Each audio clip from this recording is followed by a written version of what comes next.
The Bangle Sellers by Sarojini Naidu, a feminist celebration of Indian womanhood. Hello and welcome to the discourse. Sarojini Naidu, known as the Nightingale of India, was a towering figure in Indian history, seamlessly blending poetry with politics. Born in 1879, she was not only a celebrated lyric poet but also a fiery nationalist and a pioneering feminist activist. Naidu served as the first woman president of the Indian National Congress and became the first female state governor after India's independence. Her life was a testament to her belief that India's liberation was inseparable from women's rights. She famously argued that women were the true nation builders. Through her powerful oratory and evocative poetry, she championed women's education and political participation, earning her legacy as one of India's feminist luminaries. Her work, including the poem The Bangle Sellers, consistently centers Indian life and womanhood, marking her art a vehicle for both cultural pride and social commentary. Historical, literary context, and publication history. The Bangle Sellers was first published in 1912 as part of Naidu's second poetry collection, The Bird of Time. This period was a crucial era in the Indian independence movement and the early struggle for women's suffrage. Naidu's poetry emerged from this context, often focusing on Indian folk life and traditions to assert a distinct national identity under British rule. The poem fits within her broader literary project of depicting the beauty and dignity of ordinary Indian people such as weavers, fishers, and market vendors. By choosing bangles, a quintessential symbol in Indian culture associated with femininity, marriage, and ritual, as her central motive, Naidu anchors her poem in familiar tradition. However, she uses this tradition not merely for decoration, but as a lens to explore and celebrate the stages of a woman's life, blending the personal with the culturally symbolic. Celebrating Indian feminism, how the poem promotes feminist ideals. The Bangle Sellers can be read as a vibrant celebration of Indian feminism. Rather than dismissing traditional roles, the poem elevates them by portraying each stage of a woman's life, maiden, bride, mother, as radiant, meaningful, and worthy of poetic honor. The bangles are called lustrous tokens of radiant lives, framing women's experiences as inherently valuable. The poem's rich imagery connects women to the beauty of nature, mountain mist, budding flowers, sunlit corn, suggesting their lives are as natural and glorious as the seasons.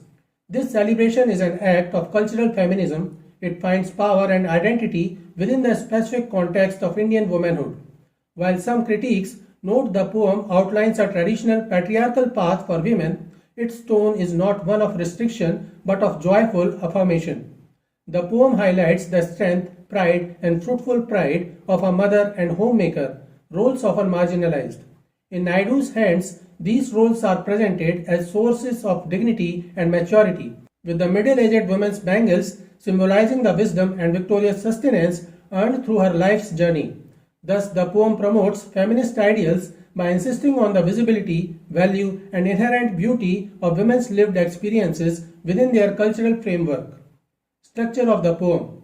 The poem is a finely crafted lyric of 24 lines organized into 4 stanzas of 6 lines each. The narrator is a collective voice, the Bangle Sellers themselves, who speak in the first person plural, we, as they advertise their wares at a temple fair.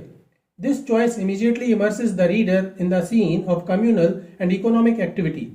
The poem follows a simple song-like rhyme scheme of AABBCC in each stanza, consisting of 3 rhyming couplets. Its meter is generally octosyllabic, 8 syllables per line, creating a steady marching rhythm that mimics the cadence of a vendor's call. While not rigidly regular, this rhythm contributes to the poem's musical quality, making it feel both structured and lively, much like the folk traditions it depicts. Major literary devices used. Naidu employs a range of literary devices to bring her celebration to life. Vivid imagery paints pictures of colors and scenes, from mountain mist to fields of sunlit corn.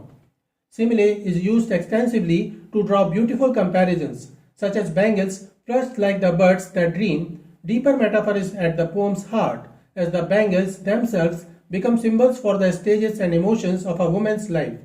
Alliteration, rich with the hue of her heart's desire, adds a lyrical texture.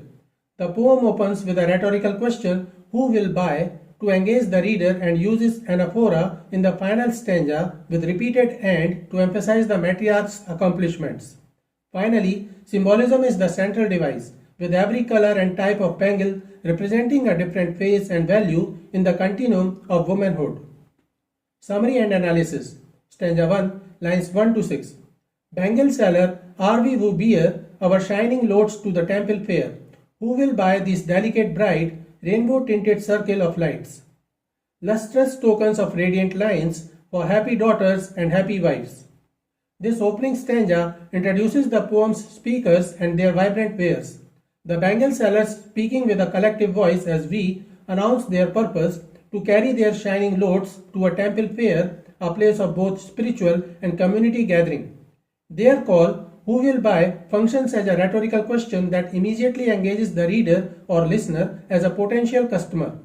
The bangles are described with rich visual imagery as delicate, bright, and rainbow-tinted circles of light, a metaphor that compares them to both a natural spectrum of color and captured illumination.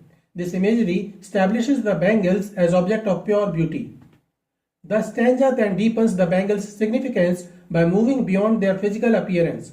The sellers call them lustrous tokens of radiant lives, a powerful metaphor that transforms the bangles from mere ornaments into symbols. They become shiny representatives or proof tokens of the brilliant, radiant lives of women. The final line specifies their audience, happy daughters and happy wives. This repetition of happy uses anaphora to emphasize the poem's core theme of celebrating womanhood in its various traditional roles.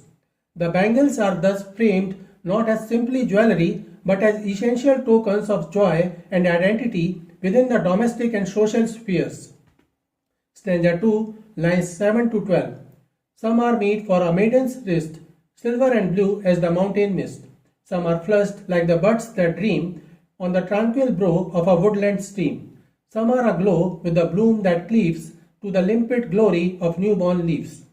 This stanza focuses on bangles meant for a maiden, using nature's imagery to symbolize her youth and innocence. The seller describes three distinct types, each connected to a different aspect of the natural world to represent the maiden's stage of life. The colors and comparisons are gentle and delicate, mirroring the perceived purity of a young unmarried girl. The poet employs several key literary devices to create this effect. The primary device is simile, used repeatedly to draw direct comparisons. Bangles are blue as the mountain mist, suggesting both beauty and a soft, undefined potential. They are flushed like the birds that dream, a simile that evokes the blush of youth and the state of being on the cusp of blooming, full of future promise. The final couplet uses the metaphor of bangles that are aglow with the gloom of newborn leaves, connecting the maiden's vitality to the fresh, tender growth of spring. All these comparisons contribute to the poem's rich visual imagery, painting pictures of tranquil streams and clear forests that reinforce themes of untouched beauty and calm potential. Stanza 3, lines 13 to 18. Some are like fields of sunlit corn, meet for a bride on her bridal morn. Some like the flame of her marriage fire, or rich with the hue of her heart's desire, tinkling, luminous, tender, and clear, like her bridal laughter and bridal tear. This third stanza is dedicated to the bride, marking a dramatic shift from the maiden's cool, tranquil imagery to one of vibrant warmth and passionate emotion. The bangles here symbolize the bridal transition, representing both the celebratory joy and the profound emotional complexity of marriage. The imagery becomes richer and more intense, reflecting the significance of this life stage. The primary literary device continues to be the simile, but the comparisons are now to more mature and radiant elements of nature and ritual. Bangles are first compared to fields of sunlit corn, an image of abundant fertility and golden promise. The most powerful simile links them directly to the flame of her marriage fire, a sacred symbol of commitment and the transformative, purifying power of the wedding ceremony. The stanza also uses metaphor in describing bangles as rich with the hue of her heart's desire, giving color the depth of inner emotion. Finally, the poet employs auditory imagery with the word tinkling and a culminating simile that beautifully captures the bride's mixed emotions, The bangles are like her bridal laughter and bridal tear, acknowledging both the joy and the solemn bittersweet change that marriage brings. Stanza 4, lines 19 to 24. Some are purple, a gold flocked grey, for her who has journeyed through life midway, whose hands have cherished, whose love has blessed, and cradled fair sons on the faithful breast, who serves her household in fruitful pride and worships the gods at her husband's side. This final stanza presents the bangles for the mature married woman. Completing the life cycle, the colors shift to purple and gold flecked grey, a sophisticated combination symbolizing dignity, royalty, and the blending of wisdom, grey, and enduring value, gold. This stage is defined not by potential or ceremony, but by accomplished action and serene authority. The literary focus moves from simile to direct, dignified description.